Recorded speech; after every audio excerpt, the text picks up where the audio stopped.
This is Science Friday. I'm Ira Plato. I'm thinking of a number between 1 and 10. Can you guess what it is? Well, if you guess 7, you're in luck, but someday you might not have to guess. You might strap on a telepathy helmet that you could just read my mind. That's what physicist and futurist Michio Kaku predicts. He says that thanks to physics, we have learned more about our brains in the last 10 to 15 years than in all of human history, and with experiments in brain-to-brain communication already underway, how long before our sci-fi dreams become reality? His new book is The Future of the Mind, the scientific quest to understand, enhance, and empower the mind. It's a dispatch from the frontier of neuroscience research. Will we turn our dreams into movies or beam our minds into outer space? And Michio Kaku gives us a sneak peek at some of the sci-fi inventions that might come true. If you want to talk about it, our number is 844-724-8255, 844-SCI-TALK. Michio Kaku is a professor of theoretical physics at the City University and City College of New York, and he joins us here in our studios at the City University of New York. Welcome. Well, Ira, glad to be on your show. So you're a theoretical physicist. How did you get involved in wanting to study the brain, or in actually going ahead and studying the brain? Well, my day job is to work on string theory. That's what I do for a living. I work right here at the City University of New York. However, as a child, I was always fascinated by science fiction, telepathy, reading minds, telekinesis, moving objects with the mind, uploading memories, and maybe even photographing a dream. And believe it or not, we can do all of the above now, including reading the number 7 inside your brain. All right. If you think about it. We can actually do that. You can now. do that. Yeah. What does it look like? I'm serious. If you say we can read it, what actually you're reading? What does it look like? There are actually several ways to do it. The most comprehensive way is to put your head in an MRI scanner, convert your electrical activity to 30,000 dots or pixels, run it through a software program that then takes these numbers, massages it, and extracts visual images, including dreams. We can now, for example, show a picture of a man's face, like Steve Martin, for example. This has been done. It's on the internet, in fact. Yeah. And you can actually see the picture of Steve Martin as it's seen through the brain and a computer. Now, the picture is a little bit foggy, to be sure, but it's on the internet, and you can see that we can actually pull out pictures out of the brain that you're thinking about, not even looking at, but thinking about. If you're thinking about the Mona Lisa, it'll pick out a pretty good approximation of the Mona Lisa. And when you go to sleep in that MRI machine, the machine just keeps on going and will actually print out a rather primitive, I have to admit, rather primitive picture of what you're dreaming about. Can you store this picture? Yeah, you can even make a video about it. And it's being done at the University of California at Berkeley, where I got my PhD years ago. And so this is cutting-edge research, the fact that the brain, which is not digital, therefore is very difficult to hook up to a computer, we do it by getting a dictionary so that certain patterns of MRI electrical activity correspond to certain pixels that you see on a photograph. We get this dictionary, and that allows us to, quote, read the mind. Mm-hmm. What other kinds of things did you discover? What are some other fascinating things we can do with the brain? One thing that astonished me was the fact that we can actually record and upload memories. I thought, now, hey, come on, give me a break. That's from The Matrix, right? But yeah, it turns out that just last year at Wake Forest University and also in Los Angeles, they took a mouse, had the mouse learn something like sipping water from a glass tube, and then recorded the signals in the hippocampus. That's a small almond-shaped object in the middle of your brain called the gateway to memory. They simply recorded the impulses going across the hippocampus. Very simple. Tape recorder will do that. Then the mouse forgot the task, and then they reinserted the electrical signals into the hippocampus. And bingo, the mouse relearned that task. At MIT, they duplicated it and inserted a false memory into a mouse. Next will come primates. Very soon, we're going to have primates remember things that they never learned. And then the goal of this is to create a brain pacemaker for Alzheimer's patients, so that by pushing a button, you'll know who you are, who your children are, where you live, and where you put the keys. That's the short-term goal. Now, the longer-term goal you can imagine Inserting large quantities of memories into the brain, that might be possible. In which case, maybe you can upload the vacation that you never had. Or if you saw You Arnold think you Schwarzenegger, were there, then, right? yeah, or if you're Arnold Schwarzenegger in the movie Total Recall, they'll insert the memory of a marriage to Sharon Stone that you never had. How much is this on the horizon, or are we talking 150, 100 years from now? What's on the horizon right now is animal studies to create an artificial brain pacemaker. That's the immediate goal, which we already have for mice. Next is chimpanzees and primates. And then, well, look, let's face it. We have to get FDA approval for human trials, maybe the next decade before the first human trials. And then simple memories will be inserted, not complex ones. So the idea of learning karate as a karate master in the movie The Matrix, that may still be decades away. But the very fact that the first step was taken is, I think, incredible. How far are we from being able to read each other's minds without being in a big machine and recording it and playing it back? Well, personally, I think that's impossible. When I was a kid, I tried really hard to read people's minds and to move objects with the brain. And I concluded that telepaths may actually walk the surface of the earth, but I wasn't one of them. I think it's impossible. Because? Because, you see, the brain is a milliwatt transmitter of radio, but it cannot receive and decipher these very faint milliwatt transmissions. You need a computer to mediate the two. However, Stephen Hawking, the cosmologist, has now lost control of his fingertips, so we hooked up a brain chip to his right glass. Next time you see him on television, notice that his right glass, his right frame, has a chip in it. That picks up radio signals from his brain, converts it to signals that a computer understands, and he operates a laptop computer mentally. And the Pentagon is very much interested in pioneering this. Think of the thousands of veterans of Iraq and Afghanistan, and they have no arms, no legs. The Pentagon now is hooking them up mentally with mechanical arms, legs, and exoskeletons. And at Duke University, at the next International Soccer Games in Brazil, they're going to take someone who's totally paralyzed, all four limbs totally paralyzed, hook him up with an exoskeleton suit, and have him initiate the soccer games in Brazil. That is the goal of the neurology laboratory at Duke University. That's like Iron Man, right? It's right out of Iron Man comics, right? And again, it's being funded by the National Science Foundation and DARPA, a branch of the Pentagon, because of all the wounded warriors from all the wars of the past. Talking with Michio Kaku, author of The Future of the Mind, the scientific quest to understand, enhance, and empower the mind. And new things are being done with sight, because our eye is really an extension of the brain, isn't it? That's right. I just spoke in Seattle, where they're developing the Internet contact lens. That could be the replacement for the Google lens. You simply blink and you will go online. And the first people to buy these Internet contact lenses will be college students taking final examinations. They will blink, and they will see all the answers to my final exams right there in their contact lens. Politicians will love it. They'll always be on message. They'll always say the right things because they will blink, and the speech is in their contact lens. So it's like having that little podium reader right in front of you all the time. That's right. And for you tongue-tied Romeos out there who can never say the right thing at Valentine's Day, you'll have poetry coming out of your mouth because it's all in your contact lens. That's right out of the movie. Yeah, that's right. Somebody's writing the poetry for you. Yeah. Is there a limit? I mean, do you think there are limits to what can be done? Well, I was fascinated by photographic memory. The fact that in one child, a bullet went through the left part of his brain. Another kid hit the bottom of a swimming pool with the left part of his brain.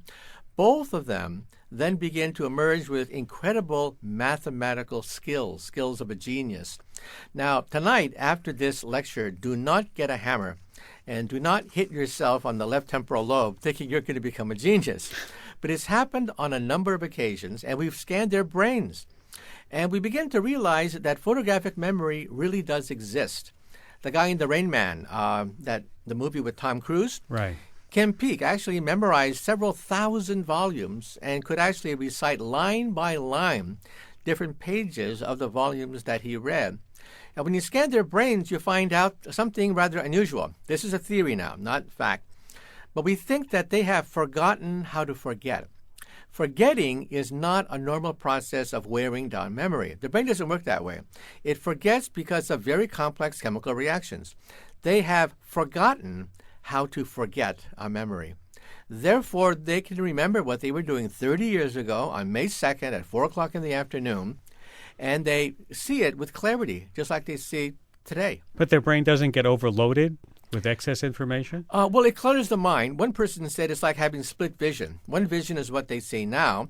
The other split vision is what she was doing 30 years ago on a Friday afternoon. And she said it gets in the way.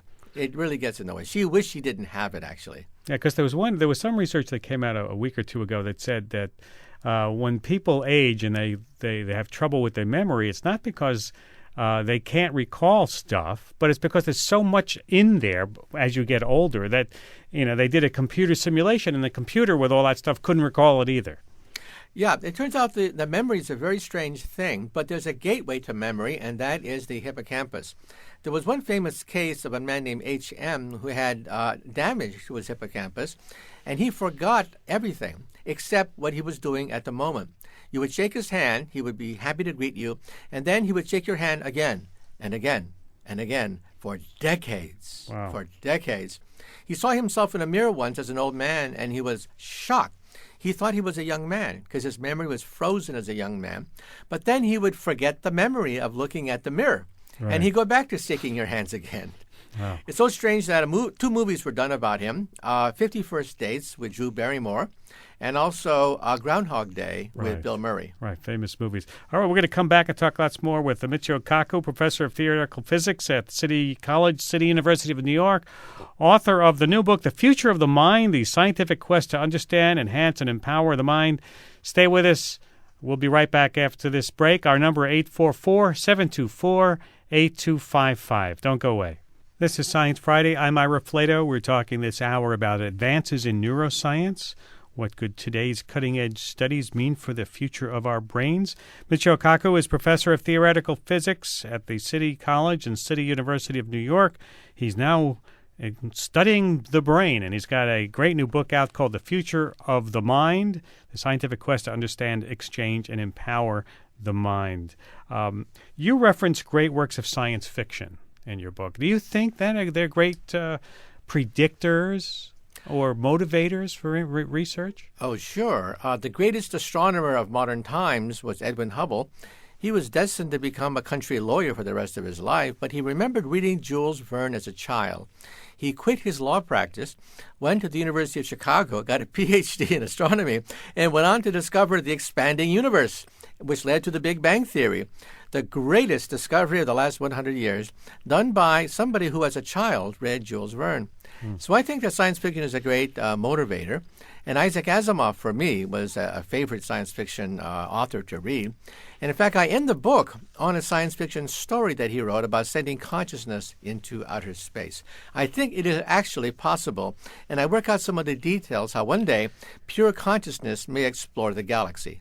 Isn't it getting harder to separate science from science fiction? Margaret Atwood, who hates to be called a science fiction writer because she says the science fiction label belongs on books with things in them that we can't yet do. Speculative fiction means a work that employs the means already to hand, and that takes place right here. Would you agree with that? It's harder to separate science from science fiction. Especially because of Moore's Law, that computer power doubles every 18 months, and all the things about decoding thoughts. In principle, they could have been done maybe 30, 40 years ago with EEG scans, but there were no computers to analyze this massive data coming from brain scans. Now we can. We can get glorious pictures of thoughts ricocheting like a ping pong ball across the brain. Are we going to be able to ever pass those thoughts from one person to another? That's the brain net. The brain net is not the internet of digital signals, but the brain net of emotions and the brain net of memories. You can imagine teenagers going crazy on Facebook by sending memories of the first kiss, the first date, the hot party you had last night on Facebook. Kids will love it because they put emotional little signposts on their tweets, right? In the future, they may be able to send memories and think of entertainment. The movies will be replaced by total immersion entertainment, whereby you can actually feel and smell and feel the emotions of the actor or actress. Are we ever going to be able to capture consciousness? Well, actually, I give a definition of that in my book because 20,000 papers have been written about consciousness.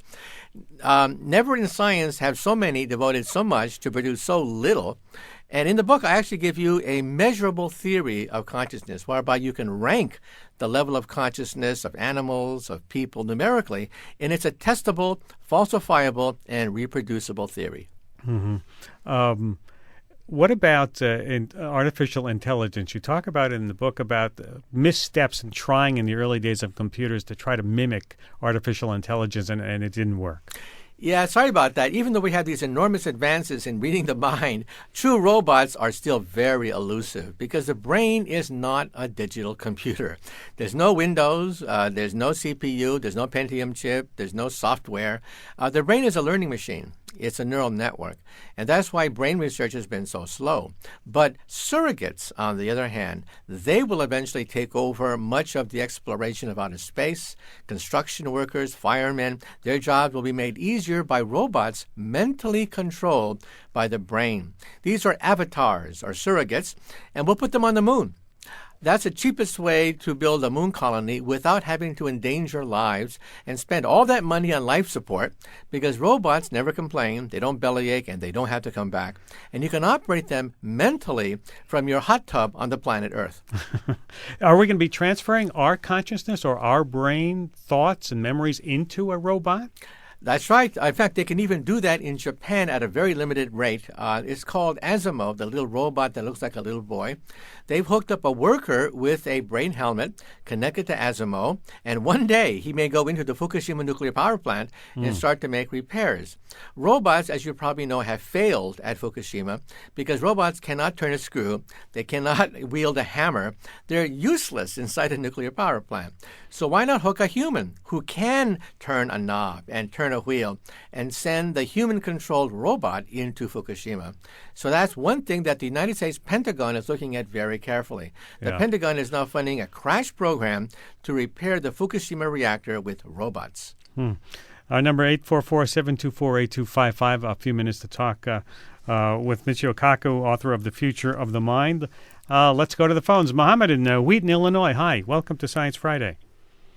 Hi, thanks a lot for taking my call. I was wondering if any of this research with implanting memories has been done on people who are either colorblind or completely blind and implanting memories about color or something like that. Well, the answer is no. However, in principle, it might be possible. The hippocampus, as I mentioned, is the gateway to memory, and it's rather easy to put electrodes in the hippocampus to measure everything that's going on.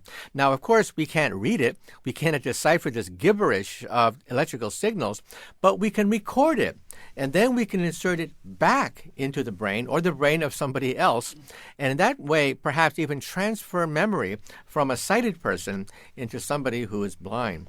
So this has not yet been done, but in principle, it's possible. Michio, you have such enthusiasm. It doesn't seem like you think anything is impossible for us to do with the brain. Well, in my book, Physics of the Impossible, I actually do say that certain things in science fiction really do violate the laws of physics. You're not going to be able to see the future anytime soon, and you're not going to be able to get something from nothing. Those are two basic principles of modern physics that, if you could do, would shatter the foundations of everything we know about quantum mechanics and relativity. But short of those two things, many of the devices I see in science fiction may actually be possible. When I watch a Harry Potter movie, I say to myself, what's possible and what's not possible according to the laws of physics? And I realize that some future civilization may be able to duplicate much of what's in a Harry Potter movie. And the advances in technology and engineering are making these things possible? That's right. President Barack Obama and the European Union are going to dump $1 billion into the BRAIN initiative to create this disk called BRAIN 2.0, and that will help us understand mental illness. A disk that has not just the genome, but the connectome of the brain.